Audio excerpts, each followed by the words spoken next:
सम्मानित साथियों, नमो बुद्धाय, जय भीम। हमेशा की भांति एक बार पुनः हम लेकर उपस्थित हो चुके हैं आज का क्रांतिकारी अंबेडकर संदेश लेकर।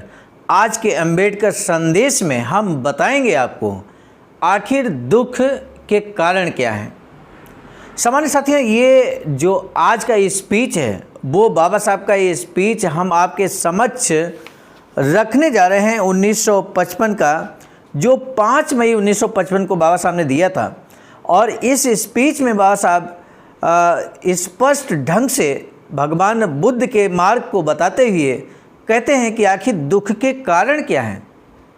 और दुख के 3 कारण यहाँ पर 3 प्रकार हैं। 3 प्रकार हैं। आध्यात्मिक दुख होते हैं, आदि भौतिक दुख होते हैं और आदि दैविक होते हैं। सबसे पहले आज के अंबेडकर संदेश में इन तीनों प्रकारों के बारे में हम जानेंगे और उसके बाद उन दुखों का निवारण क्या है ये भी आज के अंबेडकर संदेश में हम देखने वाले हैं। यानी कि आज का अंबेडकर संदेश केंद्रित है दुख का कारण और उनका निवारण विषय पर।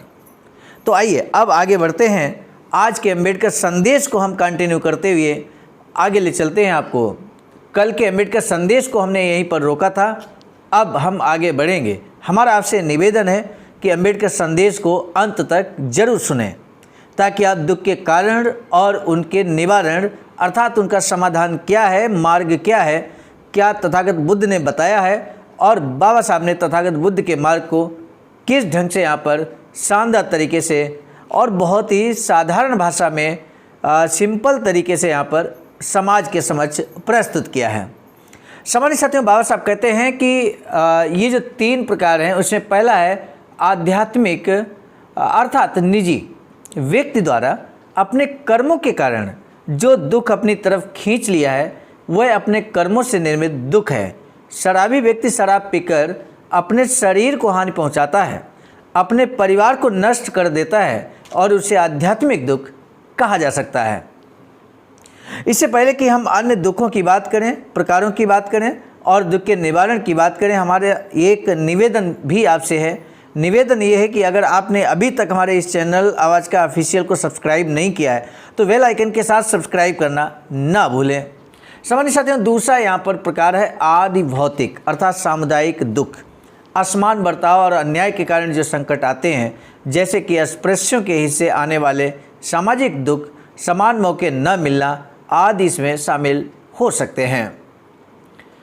आदि दैविक अर्थात प्राकृतिक दुख, रेल, हवाई जहाज, पानी के जहाज, मोटर आदि के कारण होने वाली दुर्घटनाएं, तूफान, महामारी, बाढ़ आदि विपत्तियों के कारण निर्माण होने वाले दुख, इन दुखों को दूर करने के लिए साधन बताया है पंचशील।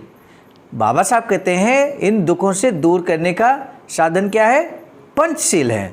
किसी की जान न लें, चीज़ें आदि न चुराएं, झूठ ना बोलें, व्यभिचार न करें और शराब या तत्सम अन्य किसी नशीली चीज़ों का सेवन न करें। इन 5 नियमों का पालन करने से दुखों का निर्माण ही नहीं होगा। आदि भौतिक दुखों से छुटकारा पाने के लिए श्रेष्ठ अष्टांग मार्ग का अवलंब करें। नंबर 1 जो अष्टांग मार्ग है वो क्या है? दुखों के निवारण के लिए भगवान बुद्ध ने अष्टांग मार्ग दिया और वही आज बाबा साहब यहाँ पर समाज को 5 मई 1955 को समाज को बताते हैं। पहला बोलते हैं सम्यक दृष्टि, दूसरा सम्यक संकल्प, तीसरा सम्यक वाचा अर्थात चुगली न करें, सम्यक कर्म, सम्यक आजीवन बुरे कर्मों से पैसा कमाकर उपजीविका न कमाना, व्यायाम कसरत, अच्छे विचारों को बढ़ाएं और बुरे विचारों को मन में न आने दें। बुरे विचार आएँ तो उनका नाश कर दें। सम्यक स्मृति, शरीर के सुख दुख आदि वेदनाओं का बार बार अवलोकन करना। सम्यक समाधि, किसी भी दुष्ट मानसिकता से मन को अलग रखकर मन को हमेशा प्रसन्न और शांत रखना। इसमें सम्यक दृष्टि का महत्वपूर्ण स्थान है। हम जो काम करते हैं उसे केवल अपना ही लाभ हो इस बात पर ध्यान केंद्रित करने के बजाय अपना हित साध्य करते हुए किसी की हानि तो नहीं हो रही, किसी को नुकसान तो नहीं हो रहा, इस बात का ख्याल रखा जाए। तो दुनिया के आदि भौतिक दुख खत्म हो जाएंगे। इन्हीं के साथ 10 पारमिता भी बताई गई हैं। पारमिता अर्थात जितना हम कर पाते हैं उतना। पारमिता का मतलब है जितना हम कर पाते हैं उतना। इन पारमिताओं में प्रज्ञा श्रेष्ठ है। हर पारमिता को प्रज्ञा की कसौटी पर कसना आना चाहिए। प्रज्ञा को अंग्रेजी में विजडम कहा जाता है, बुद्धिमानी कहा जाता है। प्रज्ञा का इस्तेमाल न कर आदमी मूर्खों की तरह कैसे बर्ताव करता है, इसका एक उदाहरण मैं आपको बताता हूँ। ये उदाहरण बहुत आसान भाषा में बाबा साहब ने यहाँ पर प्रज्ञा के बारे में बताया है। बाबा साहब कहते हैं कि एक छोटे से गांव में एक पादरी रहता था। संकट आने पर घुटने टेक कर प्रार्थना करनी चाहिए, इतना ही उसे पता था। एक बार उस गांव के झोपड़ियों में आग लग गई। पादरी वहां गया और सबको इकट्ठा कर प्रार्थना करने लगा। जाहिर है कि आग से सभी झोपड़ियां जलकर खाक हो गईं। प्रज्ञा का अगर उसने थोड़ा इस्तेमाल किया होता तो तुरंत बाल्टी उठाकर चल देता, औरों को प्रार्थना में न लगाता, तो शायद आग से कई झोपड़ियां बचाई जा सकती थीं। शील और निष्कर्म का परस्पर संबंध है। संकटग्रस्त लोगों को बचाने के लिए प्रतिदिनों की शिकस्त करने को दान पारमिता कहते हैं। लोगों के कल्याण के काम उत्साह के साथ और तत्परता से करने को वीर पारमिता कहते हैं। क्रोध अपने आप आता है, क्रोध अपने आप आता है, लेकिन क्षमा का गुण कोशिश कर प्राप्त करना पड़ता है।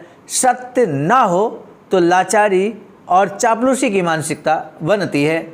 अधिष्ठान यानी कि दृढ़ निश्चय जिस प्रकार बड़े मामलों में रखा जाता है, उसी प्रकार छोटे छोटे मामलों में भी उसे रखना चाहिए। सब पर एक सा प्रेम करने को मित्रता और शुभ कार्य में रुकावट पैदा न करने को उपेक्षा पारमिता कहते हैं। पंचशील, आर्य अष्टांगिक मार्ग और ये 10 पारमिता दुख का निरोध कर दुख का नाश करने में समर्थ हैं। दुनिया के दुख का निवारण हो, यही बुद्ध धर्म का सार है। बहुत बड़ी बात यहाँ पर आज के अम्बेडकर संदेश में हमने आपके समक्ष रखा। थोड़ा सा और यहाँ पर आगे बढ़ते हैं। हम भारतीयों को अपने दर्शन पर बहुत गर्व है, लेकिन पिछले 1000 सालों से भी एक भी सिद्धांत शास्त्री अथवा दार्शनिक पैदा नहीं हुआ। तत्व अनुसार चिंतन कर कोई सिद्धांत प्रस्तुत करने के लिए विद्वानों की जो मानसिकता होनी चाहिए वह अब नहीं रहने के कारण विद्वान विचार विनिमय और विचारों के लेन देन से अलग हुए हैं। इससे विद्वानों की बुद्धि छोटे छोटे धर्मों में बंद होकर कुंठित हुई। इस कारण सत्य की खोज और सत्य को ग्रहण करने का कार्य बंद होकर पंडितों के बजाय किताबी कीड़ों का वर्ग निर्माण हुआ। ज्ञान की कुंजी बताएं, एक बारी में ऐसी कल्पना नष्ट हुई, एक बार में ऐसी कल्पना नष्ट हुई। कई सारे ग्रंथ पढ़कर क्या फ़ायदा। गधे की पीठ पर किताबें लादने से उसे जितना लाभ होगा उतना ही लाभ ऐसे पठन से हो सकता है। ग्रंथ पढ़कर उसका आशय ग्रहण करने की शक्ति होनी चाहिए। नित्य नई कल्पनाएं सूझनी चाहिए। सिद्धांत समझना ग्रहण करना आना चाहिए। आज चाहे कोई भी विषय या विज्ञान लीजिए, साहित्य, दर्शन, अर्थ विज्ञान, स्वास्थ्य विज्ञान, राजनीति, युद्ध नीति आदि किसी विज्ञान की शाखा को ही लीजिए,